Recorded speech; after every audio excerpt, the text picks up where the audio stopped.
what it was like to work on the final season of Picard. It was actually nice for me personally because I started working on season 1 of Picard, so I did a lot less on season 2, and it was nice to come back for season 3 and kind of finish out the arc. In the beginning of the season, we're kind of doing a lot of space dock and a lot of the Titan.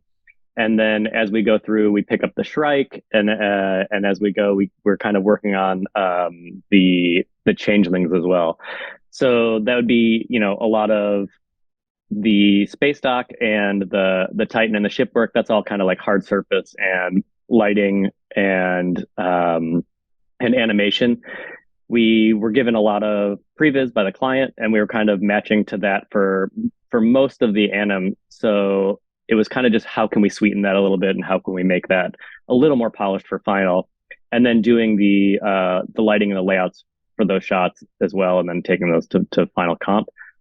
That was a challenge for some of those space dock shots. There's 6 or 7 or more ship assets in each of those shots, and the space dock itself was just like a huge monster with like hundreds and hundreds of lights and stuff to try to figure out. So that was its own complication in the very beginning of the season.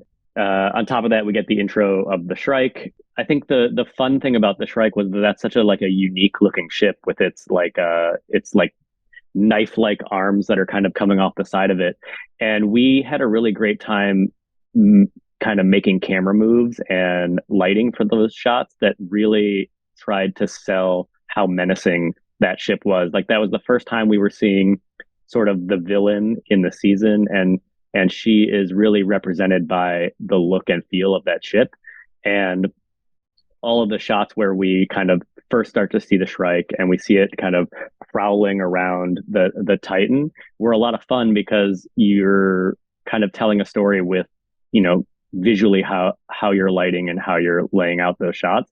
And there's some shots of the Shrike that just look like super super great. There's like a great pull-out shot where it looks like the arms are kind of like moving in toward camera, but it's just like a large lens that we were using, and stuff like that was like super fun to start to see coming together because you look at these models, they were kind of being ingested for like a week, and you're really kind of wondering like, what is this going to look like once we get into a shot and how that's going to work, and to start to see some of those renders and to start to see what the comp team has done as far as like look dev on that, and to start to see some of those come together into shots that are just, you look at them and you're just like, oh man, like, wow, that looks really awesome. Like, that was super exciting, I think, for a lot of the team members.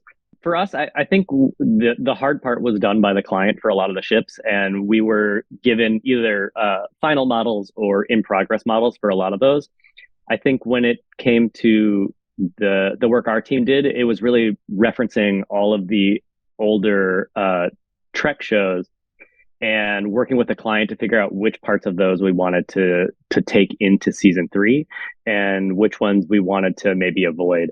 Because between the showrunner Terry Metalis and the supervisor Brian Tatosky on the client side, they had a really good idea of which older Trek movies and shows they wanted to reference, even down to the shots where we were making sure that our camera moves and our general look and feel matched shots from other things in Trek canon. And so it was, for us, I think the challenge was definitely, what are we matching to from what era, and how do we keep that coherent throughout our season where we are pulling a lot of things from different places, and how do we make that still feel like our own version for Picard. And so there was kind of a bit of a balancing act on our side of how much we wanted to pull from the canon and how much we wanted to create new.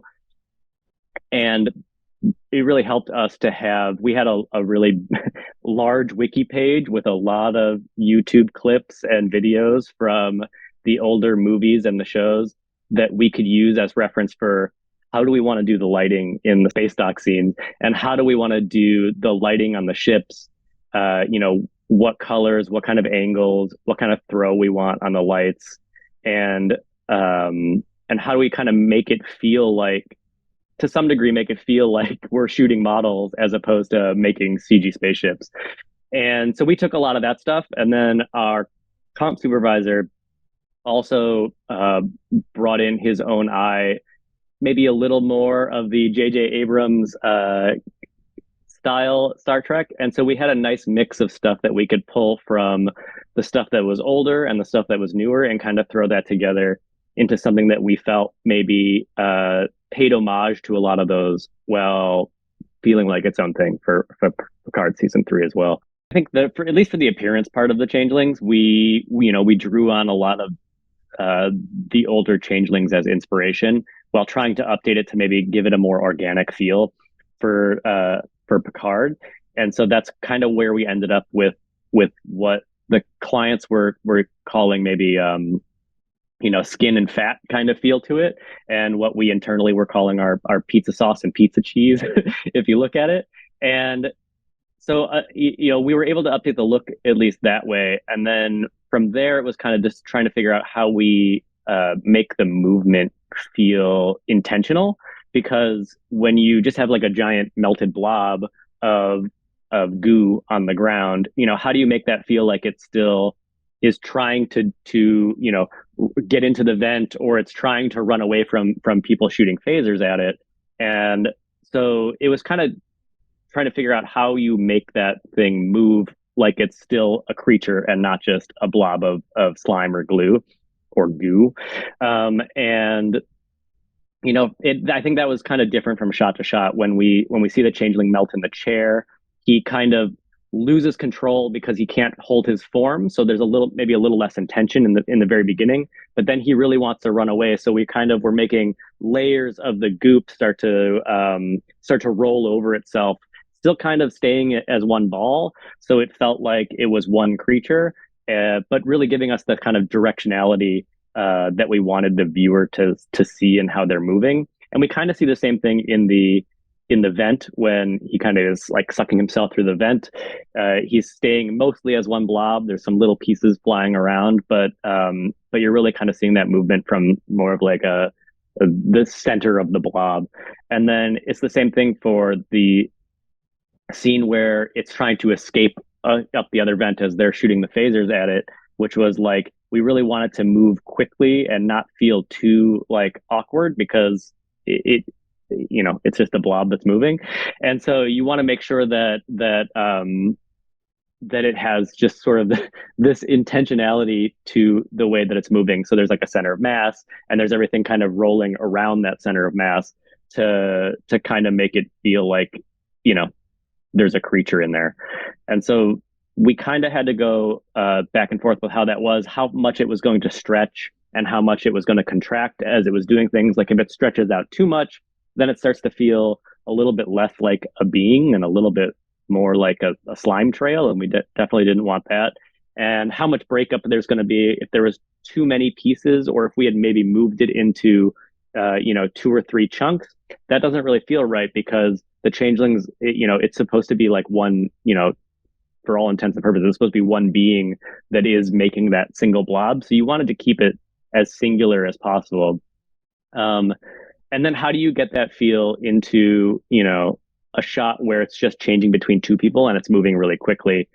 And I think for us, it was trying to disguise the fact that, we're doing a wipe between two shots. You don't want a hard line kind of coming down a person.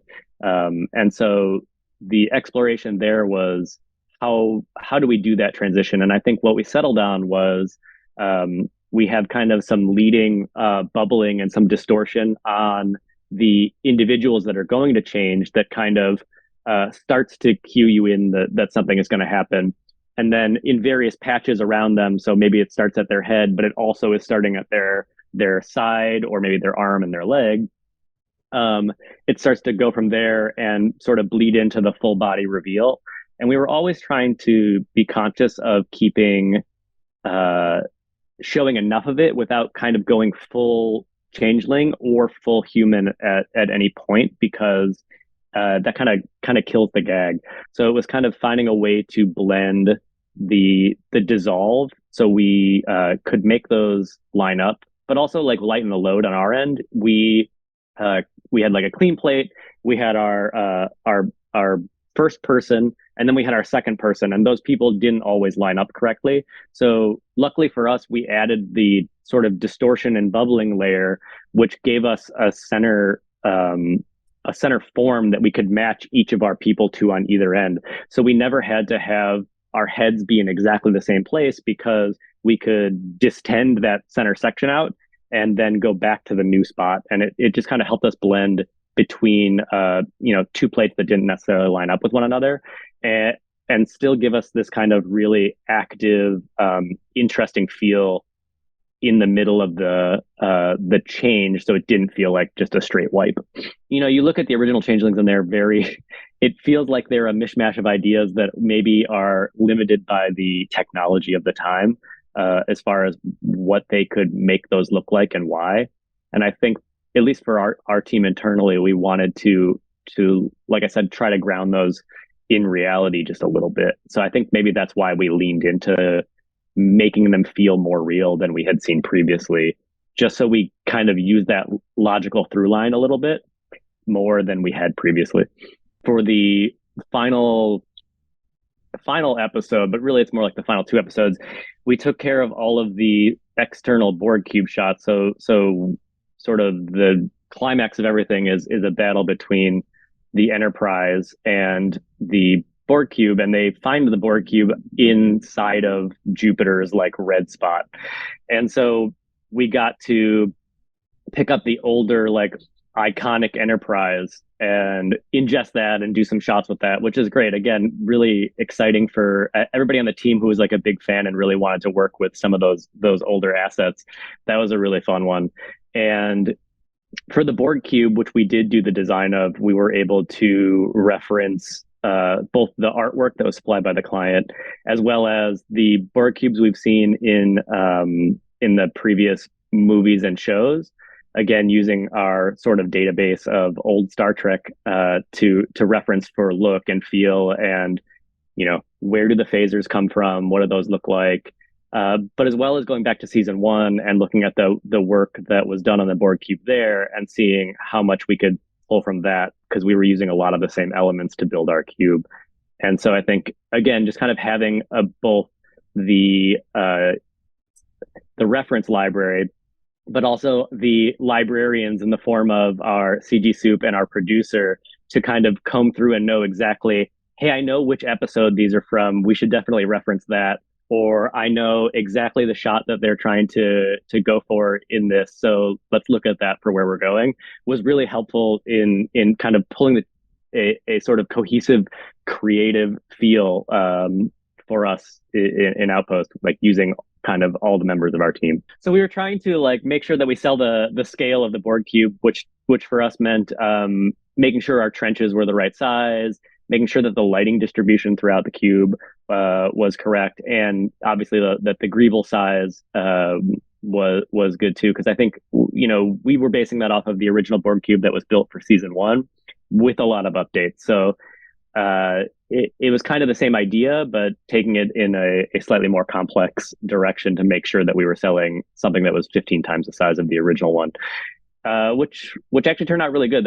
The shot where we're pulling out and we're seeing the Borg cube kind of come out of the red spot is pretty impressive for a size, and it feels really awesome as we see the whole thing kind of start to emerge. And I think finally that the last part of the work for us was doing the final Borg cube explosion, when the Enterprise has kind of come out of the inside of it, and we see the whole thing just kind of get obliterated by a giant explosion. And we kind of got really lucky on that one, where our effects team did a really awesome first pass, and we sent it to the client, who was kind of waiting to see what this was, because this is their climactic moment of their entire show, I suppose, because considering this is the last season. And they were really kind of waiting to see what we were gonna give them, and the explosion that we ended up with was like a hit with the clients from the first day. And so it made kind of going through that and taking it to final a lot easier, just because we nailed it on the first try. And that was like no small feat. I think we ended up breaking that that main Borg cube up into a lot of different sections and having to sim a lot of different parts of those explosions and fire to make sure that we could get something at the right scale. And then it took some work with with our lighting team doing the rendering to try to figure out how we kind of again keep that scale feel with the fire and the smoke simulations, because it's pretty easy to kind of get those things feeling a little too small. If you're out in space, you're out in Jupiter, which is, I think the red spot can hold like 5 or 6 Earths inside of it. There's not a lot of stuff that's really there to use as a reference for size. The Borg cube is not sitting next to the Empire State Building, so you don't know how big it is. Like that's never going to happen for you. So getting the lighting size right and just kind of making sure that the viewer can feel that this thing is huge by how the light throw and how it interacts with it, but also how many individual lights we can see on it, I think was a really key element that is maybe overlooked a little bit in the final. We found a great shader setup that really like could drop in and we could work with that really I think brought the right look and feel for that whole shot.